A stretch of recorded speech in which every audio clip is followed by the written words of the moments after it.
Então Jesus é o nosso maior modelo, o Espírito mais perfeito que habitou entre nós.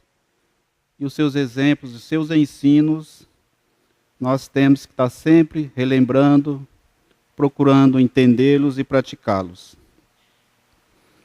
Então hoje nós vamos falar de Jesus como modelo e guia de nossas vidas. Então a descida de Jesus ao planeta Terra suscitou muitas providências e preparativos por parte da espiritualidade. Muitos espíritos inferiorizados foram retirados da Terra para que Jesus tivesse as condições propícias de realizar sua missão espiritual.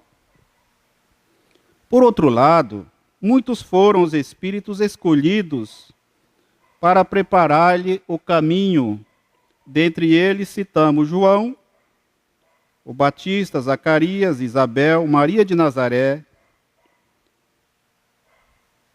José o carpinteiro, os discípulos e muitos outros, até mesmo os que se opuseram à sua missão, como Herodes, Pilatos e Herodes, o tetrarca, não conseguiram impedir a realização do seu projeto espiritual.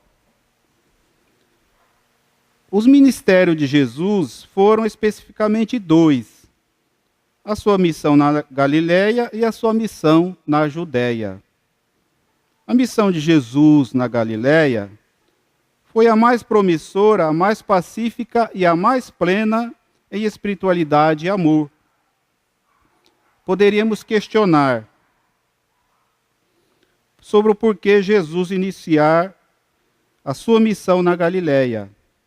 Só nos resta uma conclusão: ele sabia que existia ali um ambiente e atmosfera ideal para que fosse lançado o seu projeto espiritual na Galileia. Era a região mais humilde, a mais sem importância e a mais discriminada de toda a Palestina, inclusive entre os judeus daquela época. Ali ele escolheu os seus discípulos, ali ele iniciou a sua missão. Então a Galileia, aquela região, era considerada uma região sem importância.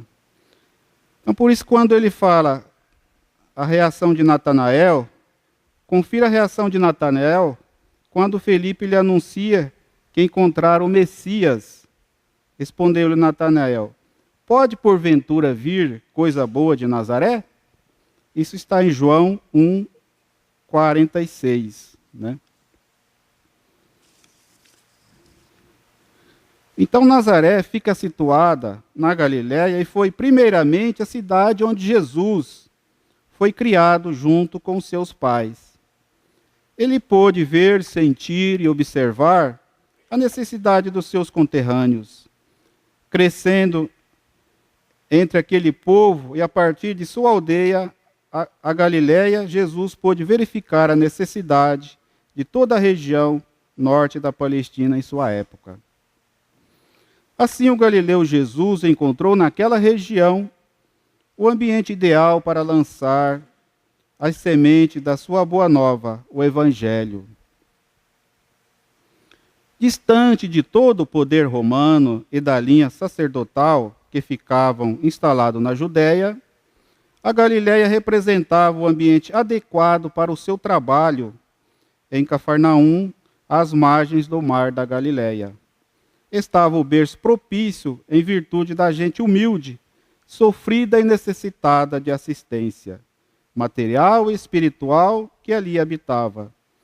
Um povo especial e carente, esquecido de Roma e dos que poderiam oferecer-lhes a mínima assistência necessária.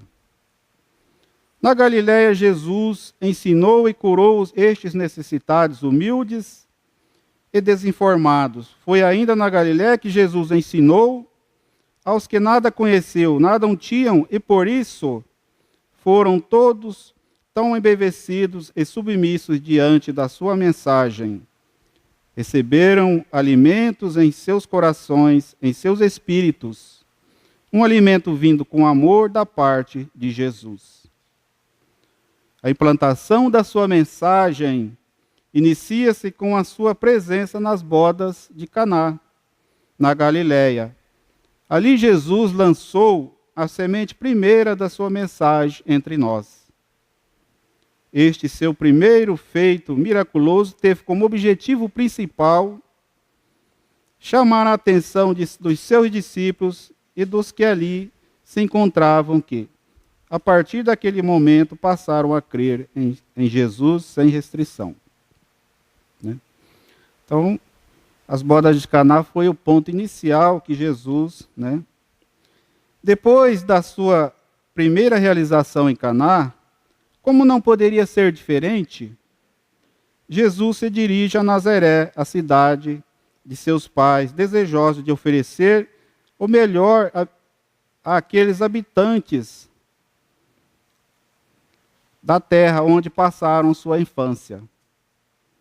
No entanto, não recebeu a acolhida esperada por parte da sua gente. Que decepção! Ninguém acreditou nele. O Evangelho de Lucas, no capítulo 4, versículo 16 a 30, narra este acontecimento.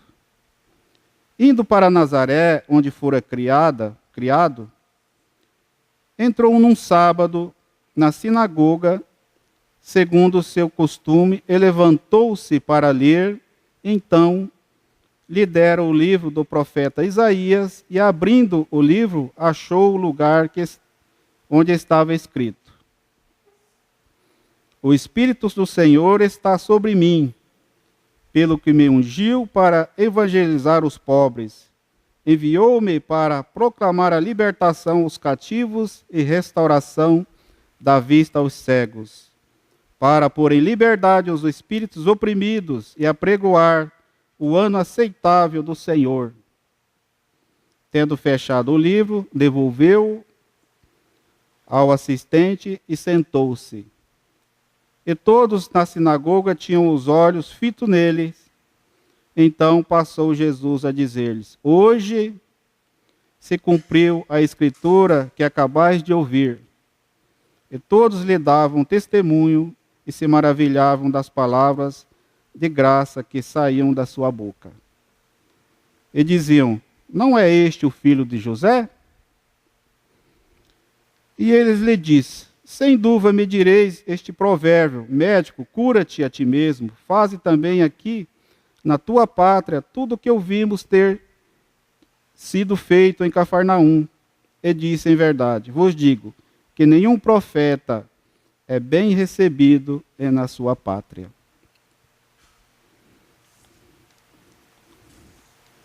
Então, a partir deste momento, Jesus,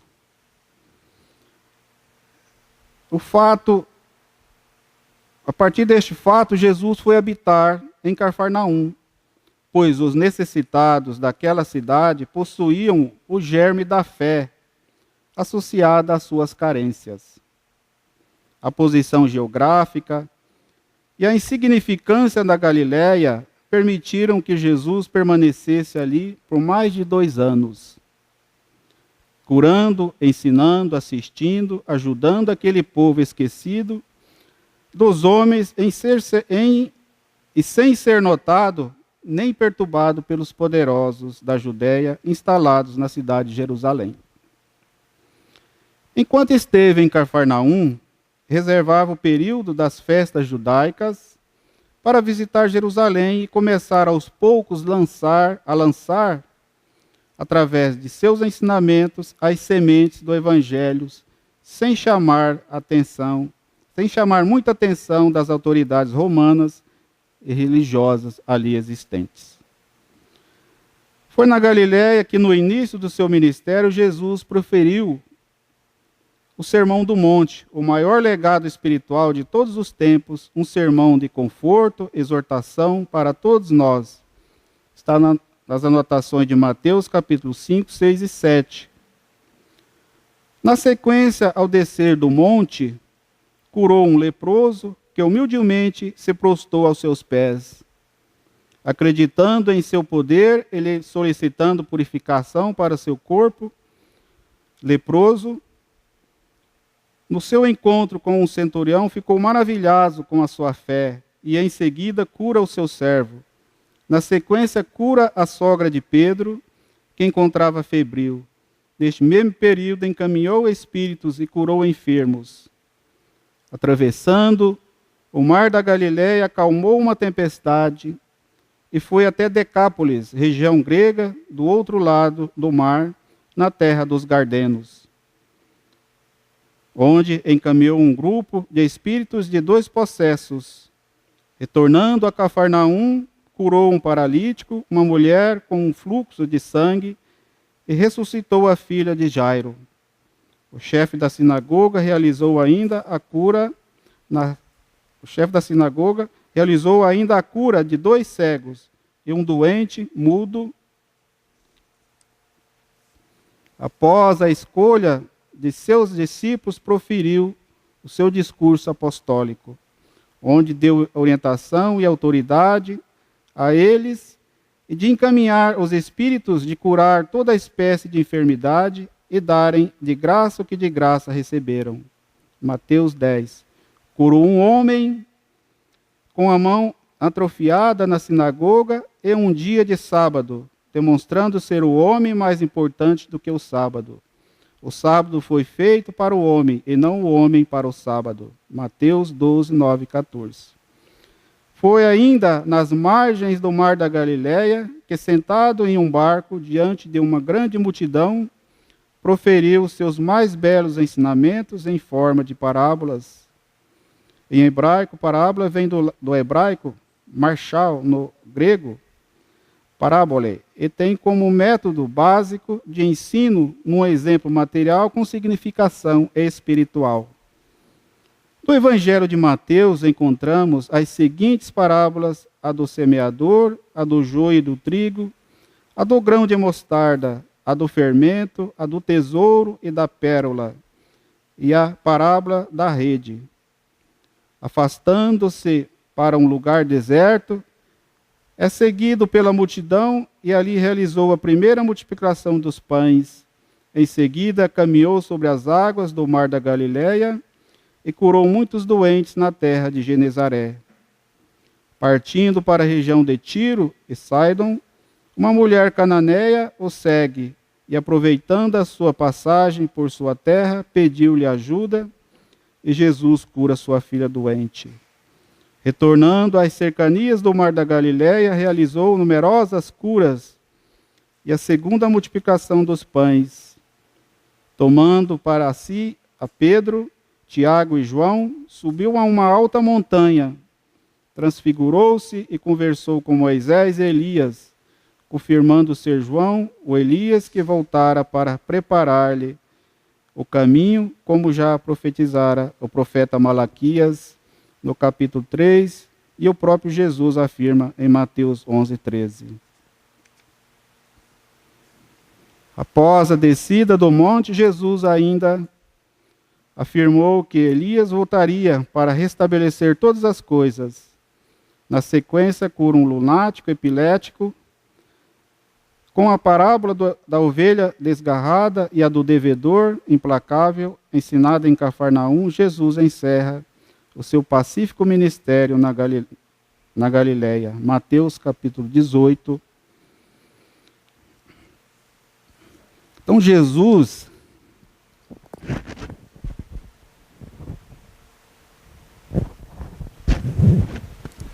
como nós verificamos, é o modelo e guia para todos nós. Deixou seus ensinamentos. Jesus, quando ele não, como nos falou aqui a leitura, na sua visita na Judéia era esporádica. Ele ia mudando conceitos, porque ali residiam todos os doutores da lei, os saduceus, os fariseus. Então ali ele só passava a sua mensagem com o intuito de mudar o conceito. Mas na Galileia, aquele povo humilde recebeu a sua mensagem com amor, com simplicidade. Então nós verificamos que a porta de entrada dos ensinos de Jesus é a humildade. Quando nós somos humildes, e somos necessitados, e sabemos que nós somos necessitados de ajuda, de amparo, que ele fala que ele veio para os doentes e não para os sãos, os doentes que são necessitados dos médicos, nós que residimos no planeta de provas e expiações, ainda somos necessitados do amor de Jesus, desse médico das almas. Então nós vamos verificar que o Evangelho de Jesus, ele foi organizado de tal forma que ele vem trazendo uma mensagem de encontro ao nosso interior. Ele sai de uma região de informação mais materialista, mas a sua mensagem vem tratar do coração, porque ele falava para almas, para espíritos, não falava para corpos. Então, porque o corpo é a somatização do espírito, né? Então, o Evangelho do Cristo, ele fala das leis, porque ele inicia no seu capítulo 1 falando das leis. Nós vamos verificar na questão 621 do Livro dos Espíritos, onde está escrito a lei de Deus, na consciência. Então nós vamos verificar que nós somos regidos por leis, que a lei de Deus rege o universo e rege a nossa vida e a vida de todos os seres.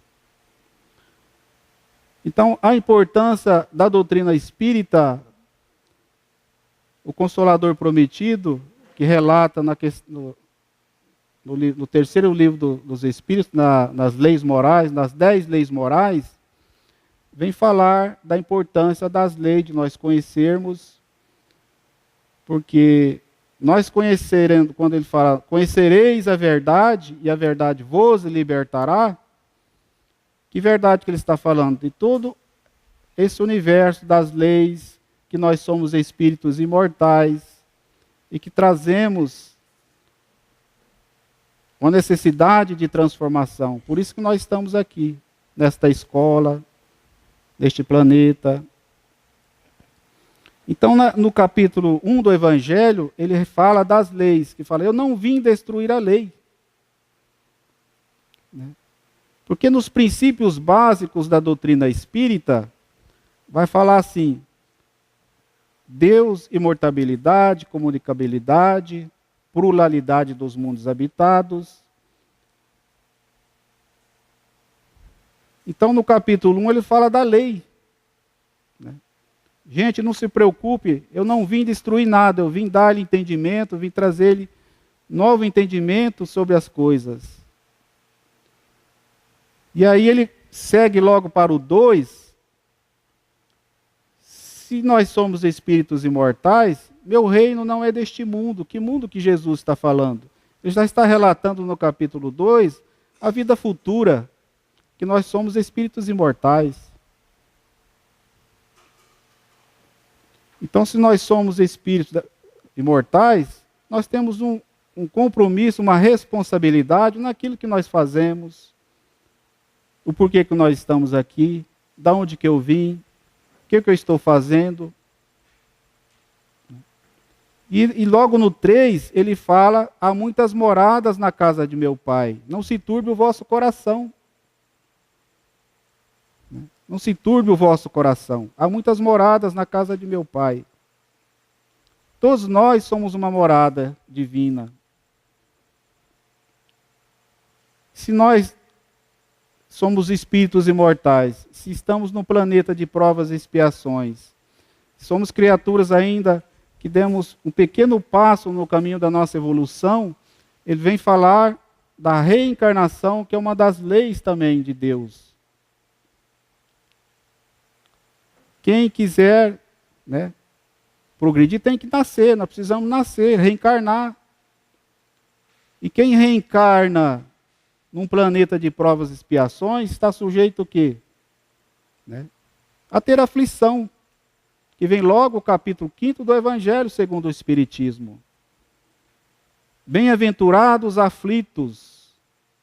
Quem de nós hoje não trazemos aflições que nós nos encontramos aqui, seja encarnados, seja desencarnados, devido ao nosso grau de evolução e de compreensão. Então todos nós trazemos, seja aflição da questão financeira, seja aflição de ordem emocional, seja aflição da angústia, da melancolia, na família, com filhos, com pais. Senhor, por que o Senhor me colocou nessa família? Será que eu tinha que vir aqui? Eu não me dou bem com fulano, não compreendo bem fulano, né? Tenho dificuldade, tenho desafios, tenho dores. Como se Deus é amor, misericórdia, como é que ele pode falar? Bem-aventurados os aflitos. Mas de que aflição que o Cristo está falando? Porque fala, a dor sim é necessária ao nosso aprendizado, mas o sofrimento não. Então todos nós passamos por dores, mas não é castigo de Deus. É uma oportunidade bendita, como fala na questão 132 do Livro dos Espíritos, qual o objetivo da encarnação? Né? Não é sofrimento, não é dores, é aprendizado, é progresso. Então todos nós reencarnamos com este propósito, de progredir, de transformar, de se libertar. Então nós viemos aqui com um propósito de aprendizado. Se nós falamos, eu não pedi para nascer, pediu de joelhos, implorou, né? Implorou de joelho, porque quando nós estamos na parte espiritual, nós temos uma visão ampla das coisas. Quando nós reencarnamos, aí entra também as nossas questões de aprendizado, nossos desafios, entra a materialidade, nós achamos que é muito difícil. Não, pode mandar, eu vou, pode, não, você vai fulano com você. Não, pode ir que eu aguento. Mas que chega aqui, né, a coisa fica meio difícil. Então, bem-aventurados aflitos. Então, a virtude mais importante da nossa vida é a humildade. Porque logo a seguinte, no capítulo 6, ele vai falar do Cristo Consolador, de Jesus. Vinde a mim todos vós que sofreis. Qual que é o item que ele pede? Apenas a observação da lei, que é o capítulo 1. Então, para que o fardo nosso fique leve, nós temos que aprender a conhecer a lei, a observar a lei. E a lei de Deus, uma lei justa, uma lei sábia. Todas criadas com este propósito de nos impulsionar ao progresso, à renovação, à transformação, à libertação, ao exercício do amor. Então, quando nós observamos as leis divinas, automaticamente nós vamos de encontro ao Cristo. Porque eu estou aprendendo. Eu estou refletindo. Senhor, me ajude a compreender. Estou colocando em exercício a humildade, a simplicidade, que é logo o capítulo 7. Bem-aventurados os pobres de espíritos, ou pobre em espírito. A humildade é a virtude mais importante da nossa vida, para que nós possamos nos colocar diante da vida, disponibilizando-nos como aprendiz, necessitados de auxílio e de ajuda. Então, a humildade, a simplicidade que vem falar este capítulo 7 do Evangelho. Então, nós vamos verificar que o Evangelho ele é um roteiro de autotransformação, que pega as leis divinas e vem trazendo de uma forma exterior, trazendo para o nosso interior, para que nós possamos tratar o nosso coração. Que é bem-aventurados os puros de coração. Nós estamos, então, numa busca de purificação do coração. De apaziguar, de tranquilizar, de acerenar. Muitas vezes nós estamos com o nosso coração acelerado, pelos desafios, pelo emocional totalmente né, complexo, com muitas influenciações, com a nossa sintonia de uma forma a permitir que sintonizamos com irmãozinhos. Então nós vamos modificando a nossa sintonia e vamos ao mesmo tempo na busca de purificação do coração e do sentimento. Porque logo ele vai falar no 9, para que nós possamos herdar esta terra, é a busca da pacificação do coração, que são os brandos e pacíficos. Então nós estamos aqui com esse projeto, com esse intuito de nos autopacificarmos, de nos tornarmos criaturas de instrumentos úteis nas mãos divinas. Porque Jesus, ele continua. Por que ele foi crucificado? Né? Nós temos que estar com a nossa mente no Cristo, mas nós temos que ir em ação na horizontal. Temos que direcionar em direção do outro, em busca de auxiliar o outro. Nós não podemos burlar o próximo e seguir para Jesus. Nós só vamos chegar a Jesus caminhando em direção do outro. Mas Jesus não vem fazer aquilo que nós queremos. Jesus é um espírito muito sábio. Né? Ele vem nos trazer o seu evangelho de uma forma esclarecedora, para que nós possamos caminhar sem autopiedade, né? Sem vícios, mas de uma forma com esforço de transformação. Então nós vamos verificar então que logo a seguida na pacificação, entre o capítulo 10, a misericórdia, o perdão, a indulgência, como fala na questão 886 do Livro dos Espíritos. Como entendia Jesus a caridade? Benevolência, indulgência, perdão das ofensas. Então, Jesus, da época dele, ele já deu uma ampliada no entendimento do seu evangelho. O Espiritismo Consolador Consolador Espírita, ele deu outra ampliada no nosso conceito de amor. Então, como entendia Jesus a caridade? Benevolência, perdão, indulgência. Então, significa que nós temos que trazer esse evangelho, ele passa por nós e vai em direção do outro. Eu não posso dar ao outro sem estar também fazendo a minha evangelização. Também para que aquele outro receba bem, eu tenho que estar com o meu coração dando a ele com amor.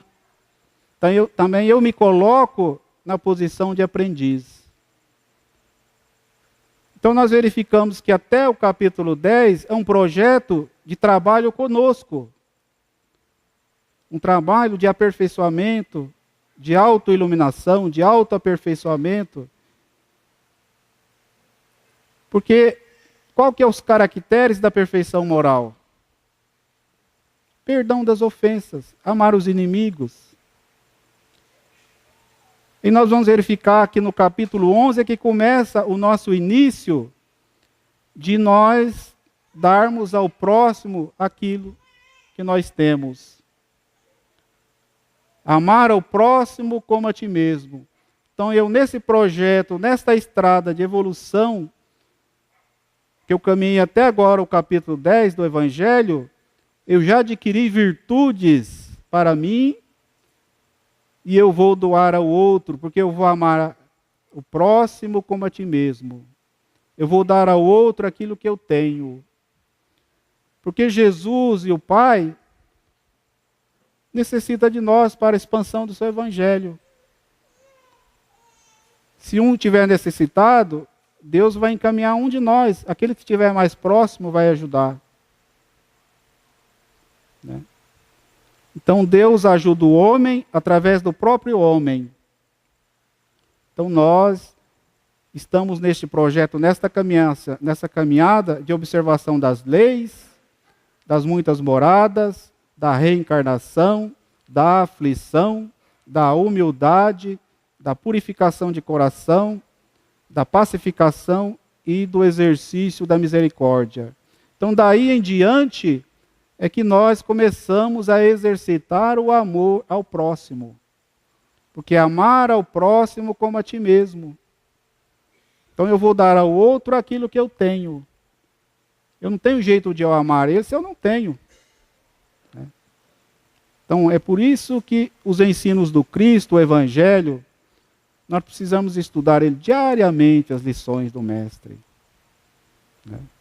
Para que nós possamos ir adquirindo, compreendendo os seus ensinos e nos esforçarmos para colocarmos em prática.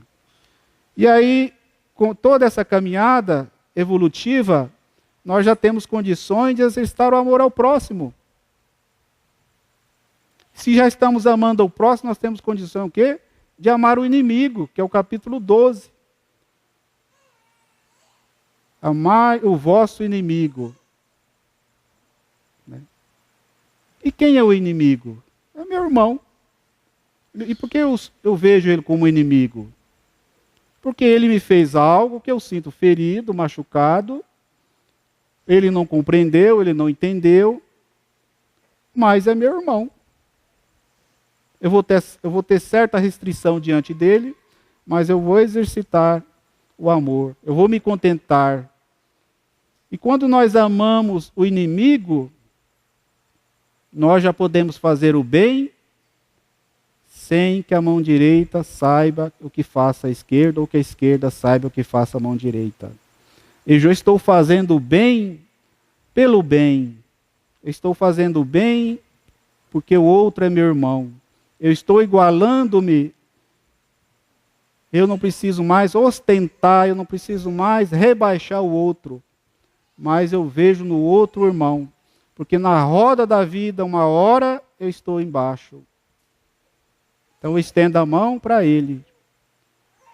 E quando nós saímos do 13, vem o 14, honrar pai e mãe. Honrar pai e mãe não é só dar as coisas materiais, ajuda da sua deficiência física. É honrar quando ele desencarnar também. Sustentar ele nas vibrações, sustentar ele na obra, na fé, na compreensão, nas boas vibrações. E no lar também, onde reside as nossas maiores necessidades. É o cadinho purificador. É o lar, a família. É onde nós devemos mais exercitar a paciência e a compreensão dos ensinos do Cristo. Então, Jesus é o nosso modelo e guia. E o Evangelho é o roteiro, é o código, é a boa notícia, é a boa nova para todos nós. Se nós estamos, então, honrando pai e mãe, nós estamos prontos para fazer a caridade. Fora da caridade não há salvação. Ou fora do amor. Então a caridade é o amor em ação. O amor em ação. E aí, que salvação que Jesus está falando? Que Kardec está se referindo? Fora da caridade não há salvação. Mas tudo que Deus criou é bom. Deus não criou nada no universo que seja ruim. Todos nós somos criaturas boas. Somos filhos de Deus, como fala no Gênesis, no seu capítulo 1. Deus viu que a sua criatura era coisa boa. E nós somos criaturas divinas. Mas que salvação que ele está falando? Da nossa própria consciência. Do dever cumprido, do seu projeto cumprido, do não desperdício de tempo, de aproveitamento da vida para a sua transformação. Essa é a salvação.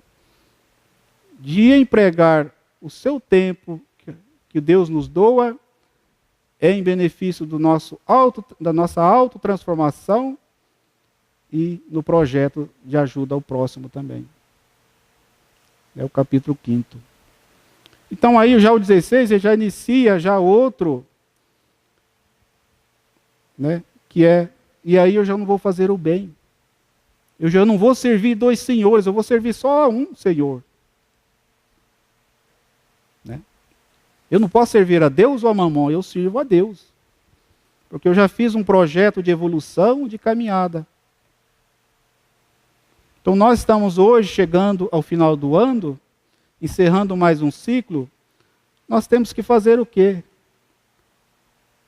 Limpar os nossos ouvidos, tirar a cera, fazer uma lubrificação, limpar as nossas antenas, fazer uma limpeza no nosso HD,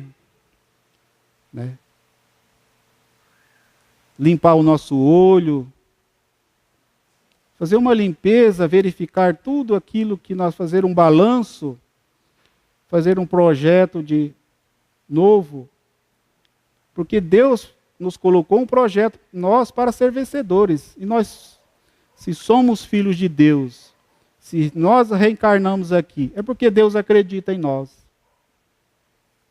Ele diz, vai lá, meu filho, você tem condição de fazer. Você é capaz. Você vai ser um vencedor. Enfrente os seus vícios, o orgulho, o egoísmo. Desde que saia a sua farda, saia rasgada, como fala no Evangelho, desde que o Espírito saia vencedor. Jesus é um vencedor. Embora muitos, na sua época, achavam que ele era um perdedor. Os apóstolos são vencedores. Chico Xavier é um vencedor. Divaldo, Madre Teresa, Dona Aparecida e tantos outros, Irmã Dulce, um vencedor da indiferença, um vencedor do egoísmo, um vencedor do orgulho, um vencedor da vaidade, um vencedor do comodismo.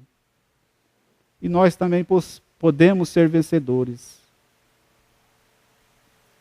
E Jesus conta conosco, que nós somos trabalhadores da casa espírita, nós imploramos de joelho para ser um trabalhador espírita. Temos compromisso com a sua mensagem, compromisso com a doutrina espírita, com o seu evangelho. E nós, que militamos na seara espírita, temos que levar Jesus para fora das paredes, levar Jesus para o nosso trabalho, levar Jesus aonde nós formos na via pública, para o lar, porque é lá que é o lugar de nós exemplificarmos o Cristo. Jesus, o seu projeto, os seus ensinamentos, o seu evangelho é um projeto para a humanidade, é para governos, seja em qualquer área. O código divino, o evangelho é para todos. Então que esta mensagem do Cristo, neste novo ano que está iniciando para todos nós, que nós possamos ter em nossa mente esse projeto de vencedores, de trabalhadores, porque o Cristo conta conosco, porque Jesus conta com as nossas mãos, conta com nossos pés, conta com a nossa mente, conta com as nossas palavras, com nossos ouvidos. Ele conta com a nossa vontade, porque, como nos fala Haroldo, nós temos que herdar a nossa herança divina. E como que nós vamos herdar essa herança divina? Fazendo uma limpeza no nosso HD, para que o Cristo possa nascer em nossos corações. Oferecendo ao Cristo uma manjedoura acolhedora, oferecendo ao Cristo uma companhia. Porque Jesus se encontra no nosso meio. Jesus não está nas hostes celestiais. Jesus está conosco. Dr. Bezerra está conosco. Todos esses benfeitores estão conosco. Nos impulsionando, nos falando do amor, nos falando do bem.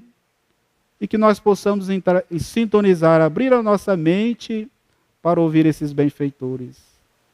Porque eles contam conosco. Está sempre acreditando em nós. Os bons espíritos acreditam em nós. Só os nossos irmãos infelizes que não acreditam. Quem é você, rapaz? Você era da minha turma, da outra. Nós era da turma da cachaça, do pagode. Agora você está aí fazendo visita para o lar, participando de encontros. Porque no fundo, Eles queriam estar aqui. No fundo, eles queriam também ter a oportunidade da reencarnação. Então eles não têm a coragem de fazer o autoenfrentamento. Então nós temos que vibrar por todos. Então que Jesus, sendo o nosso modelo e guia, ele possa ser a nossa companhia constante, através dos nossos comportamentos, dos nossos hábitos, no modo de pensar, de falar, de sentir a vida. E que ele nos abençoe hoje e sempre.